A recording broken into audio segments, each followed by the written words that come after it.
Om Jananim Sharadam Devim Ramakrishnam Jagadgurum Padapadme Tayo Shritva Pranamami Muhurmuhu.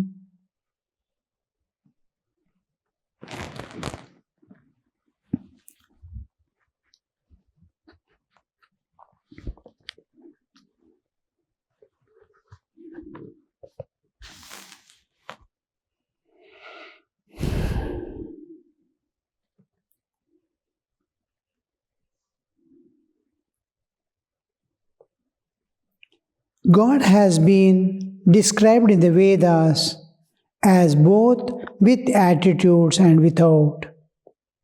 You describe him as without form only, that is one-sided. But never mind, if you know one of his aspects truly, you'll be able to know his other aspects also. God himself will tell you all about them, pointing to 2 or 3 Brahmo devotees. Those who have come to your Samaj know both this gentleman and that gentleman. Organization is one unit, just like government. Whatever department you see, it belongs to government.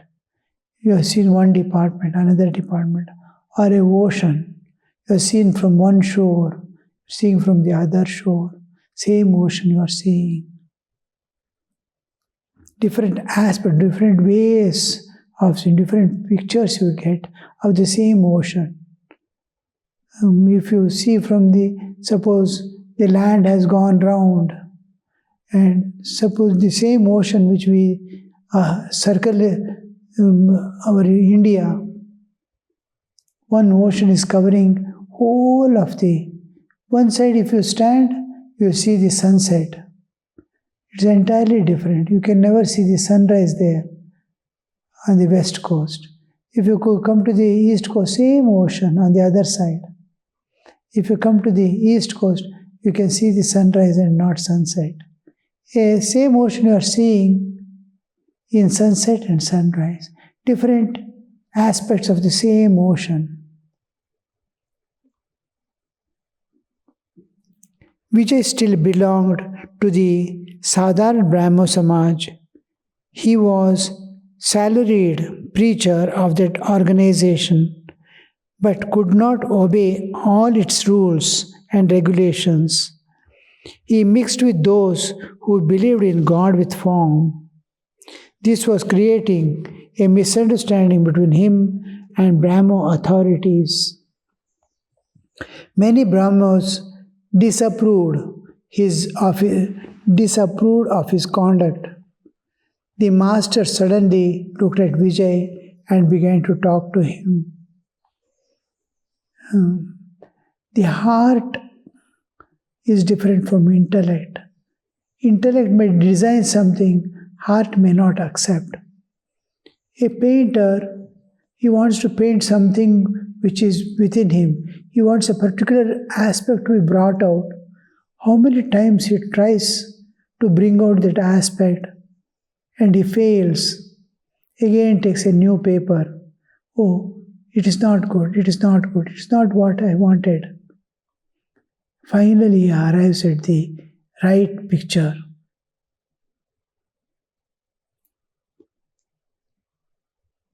Master suddenly looked at Vijay and began to talk to him. Master to Vijay, smiling. I understand that they have been finding fault with you for mixing with those who believe in God with form. Is that true? He who is a devotee of God must have an understanding that cannot be shaken under any conditions. He must be like an anvil in the blacksmith's shop. It is constantly being struck by hammer, still it is unshaken. Bad people may abuse you very much and speak ill of you, but you must bear with them all if you sincerely seek God. Seeking God is most important. Some people will like, some people will dislike, some people will hate, some people will make fun. All that you have to silently bear, because you are going to get a fruit which they can never imagine nor get by any means. You should not be shaken by people's opinion. So Kabir used to say, हाँ जी कहते रहो बैठे अपना ठाम. What you have decided, what you have accepted, be firm in that. And anybody telling anything, go on telling, yes, all right, yes, yes, yes.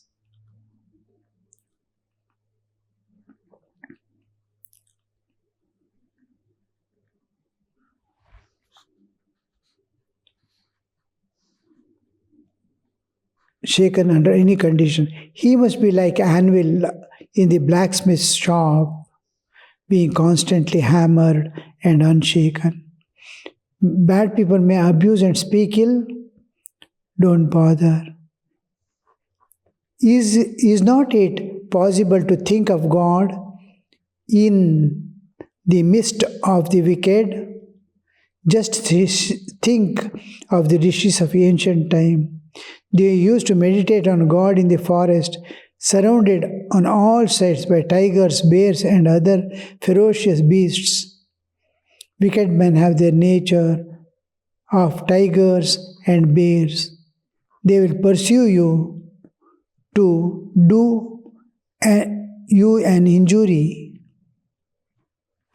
They may think of harming you also. One must be careful about these few things.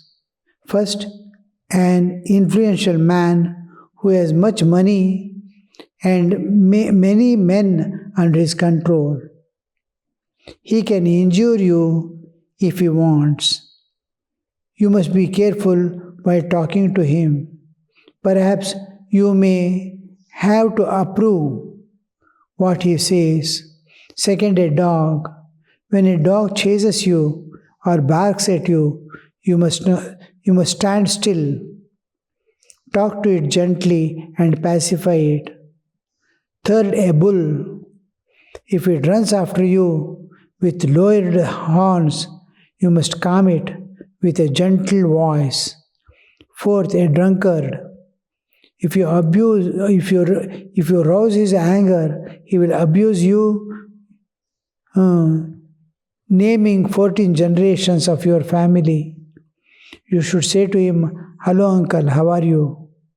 Then he will be mightily pleased and sit by you and smoke. Dangers.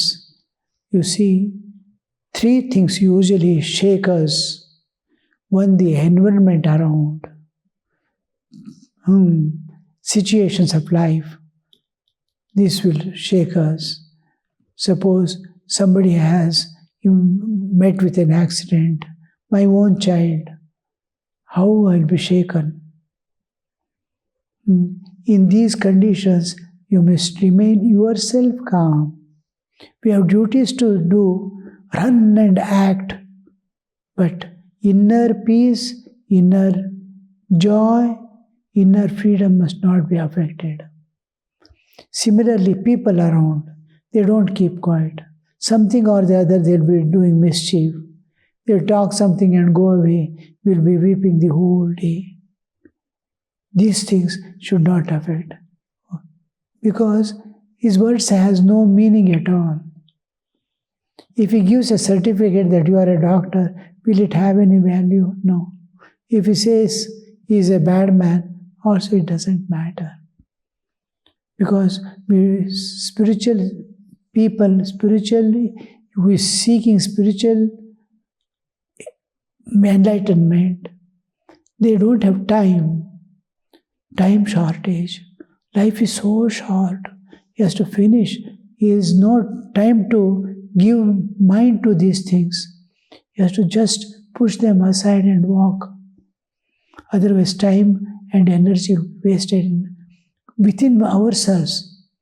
Once we hear somebody is telling something about me, we go on thinking only that. And that alone comes to mind. And again it will be harming us. Inside it is developing the momentum. One day somewhere it bursts out. So don't, without wasting time, without immediately just brush it off on either side and keep walking. Third thing is bodily conditions. Bodily conditions, old age will come when you cannot stand at all. Two people have to hold you and take. Within that time, so many diseases, even just a headache, a cold, simple cold. How much it shakes you from within. Cold and cough is sufficient. Sleepless nights, coughing. Can you become independent of that as if you are fallen asleep? When you are fallen asleep, no pain in the body will be perceived. Can you be in the same state as if nothing has happened? Independent of, slowly you must become independent of the situations of life, from people around. You must have your independence from the bodily condition. Bodily condition is most difficult because we are totally identified from childhood onwards, being a body. We never thought of being, though nature takes us every day separate from body, we again cling to the body as myself. Slowly we have to release that body and insist, awaken the inner spirit, and I am spirit, not this body. Slowly dissociate and see, who am I? Am I this body? How do I separate when I sleep? Slowly, while sleeping, try to observe, how am I separating from body? What is making me?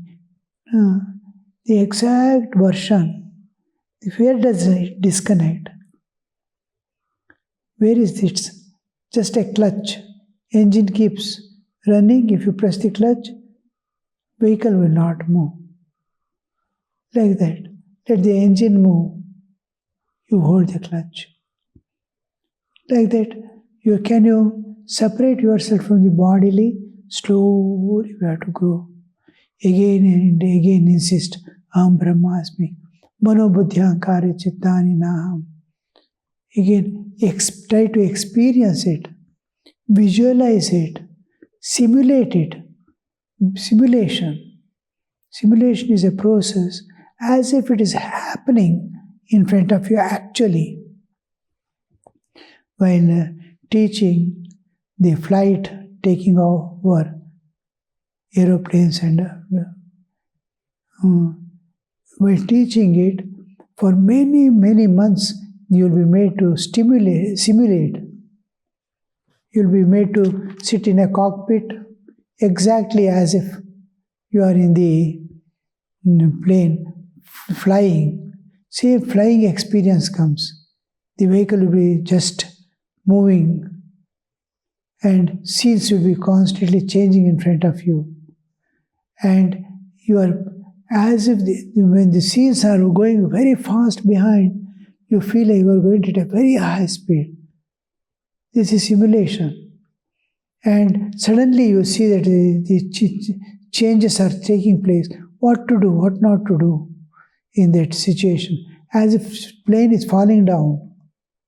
All these experiences are given. And then you'll see, this is called simulation. When you simulate and learn, in simulation you learn, and later on you'll be perfect in that. Similarly, you simulate not being a body, separate from body. Oh, this body is after all a cover. One of the covers which I take out when I sleep. And again I put on that cover of body and pervade it to keep it preserved, make it alive, keep it alive. So this difference we can easily make out. Slowly we grow independent of external things and be ourselves.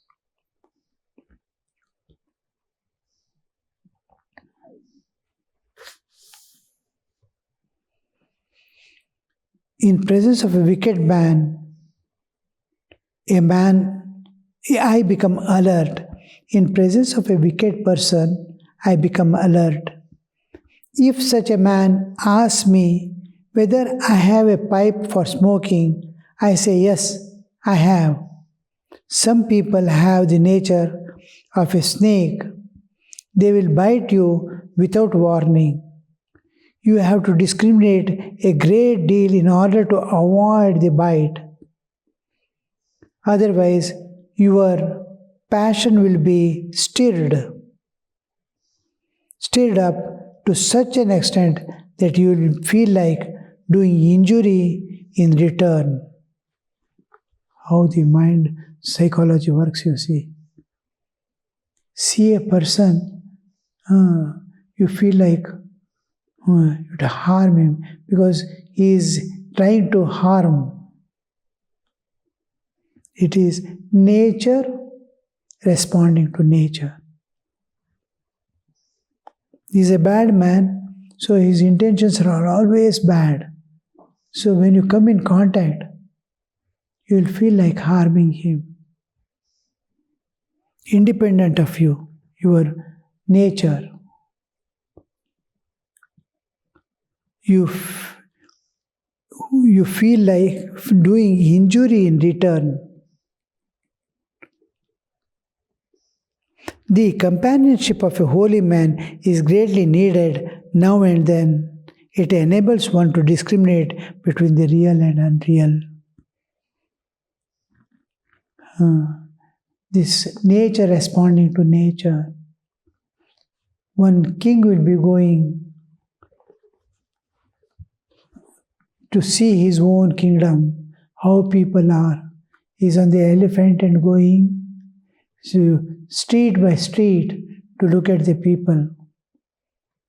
And his whole retina is going behind him. And passing through a shop line, he sees a person sitting inside his shop. He is a sandalwood seller. When passing through, he gets up and comes out, and the king tells the assistant who is sitting by the side, he looks like a rogue. We may have to kill him. He has bad intentions. I feel you have to kill him. The person says, how can I kill him? Then the minister will be there. Minister says, I will take care, sir. We will proceed. Then the king goes away. This minister goes and talks to him. Did you have any intention what did you feel, or did you have any intention when the king passed? He said, I have no food for family. Who will buy my sandalwood every day? One piece of sandalwood they use for 10-12 years in using for worship. Only occasion comes that huge amount of sandalwood goes when a dignitary dies.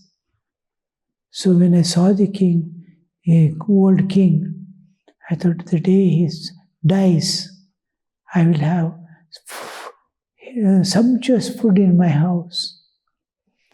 For another 2 years, I need not worry. So much of money I will get by selling this, because king's body is burnt in sandalwood. The moment he sees king, if this king dies, all of us will have sumptuous food. Now we are starving almost without food. How that thought immediately makes that king to feel dislike and hatred for him, you see. Nature responding to nature. It is not at fault at all. Is how if an angry man comes and starts shouting at you, you will immediately rouse your anger. It is responding, nature responding to this. This is one of the protective forces working in humans. So Sri Ramakrishna is telling, you have to discriminate a great deal in order to avoid the bite of evil people. Otherwise, your passions will be stirred up to such an extent that you feel like doing injury in return. How does it kindle, you see? So you must be very careful and deeply engaged. The companionship of a holy man is greatly needed now and then. Satsanga. Sri Ramakrishna used to again and again insist upon satsanga. It enables one to discriminate between the real and the unreal, which I have no time, sir. I am entangled in my duties here. Master, you are a religious teacher. Others have holidays, but not so a religious teacher. When the manager of an estate brings order to one part of it, the landlord sends him to another part. When the manager of an estate brings order to one part of estate, the landlord sends him to another part, so you have no leisure. All now. The things are to be looked after. He has done his duty here, immediately he will be shifted to another place. Vijay, with folded hands, Sir, please give me your blessing. Master, now you are talking like an ignorant person. It is God alone who blesses. Vijay, revered Sir, please give us some instruction. The master glanced around the Brahmo temple and said with a smile, "This is nice too, a mixture of crystals and syrup." Footnote is there. That is, what does it mean? A mixture of crystals and syrup. That is to say, a mixture of worldly and spiritual ideals. The allusion is to the practice of keeping molasses in a earthen jar with a small hole at the bottom. The watery part slowly leaks out and crystals are formed inside. Molasses is sugarcane juice boiled to condensed form when the water portion has gone and it is ready to be cast into cakes. Now, this is just before that, a step before that, it is boiling is stopped. Then this is called molasses. It is, if you want to put in cake, a little more heating is necessary. Otherwise, this is stored in the earthen jars.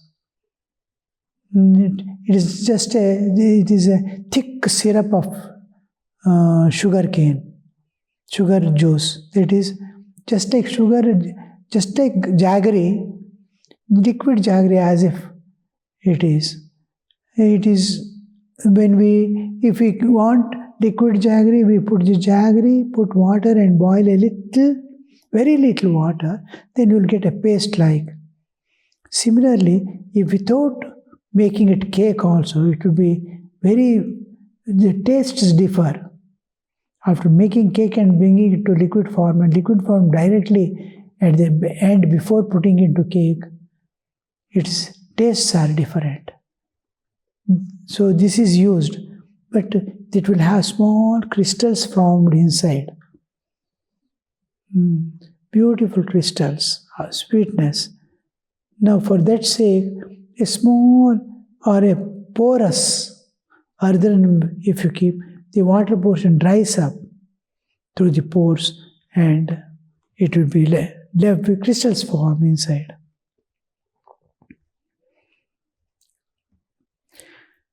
This is nice too.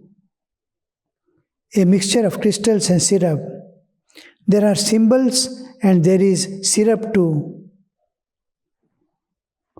I have scored too many points and I am therefore out of the game.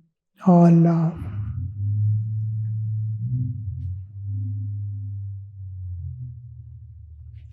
Do you know the game called Nax? It is game of cards, and anyone scoring above 7 is out of game. Above 17 is out of game. Those who score fewer points, say 5, 7, 10, are clever. They have scored too many. I have scored too many, and I am out of game. That is, he has transcended the nature and he's experienced that inner freedom. Now, once you know everything as unreal, you start striving for what is real. Once you get, the in-between is most difficult. Having known this unreal, seeking real. You cannot put your hand in this or that because you are considering this world as unreal and passing show. Oh, it's just a passing show. I cannot have anything. I cannot do anything. At the same time, he had not reached the other side to say it. Yes, this is unreal.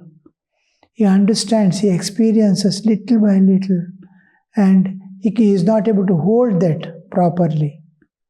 Once he holds, now Sri Ramakrishna has gone the beyond. He has held it and gone away. So he cannot play in the world again. Now those who have on the borderline threshold, they can go this side or that side. Sri Ramakrishna is telling about it. I have gone to the other shore. Now I cannot play anymore. Om Shanti Shanti Shanti. Harihi Om Tat Sat. Shri Ramakrishna Arpanamastu.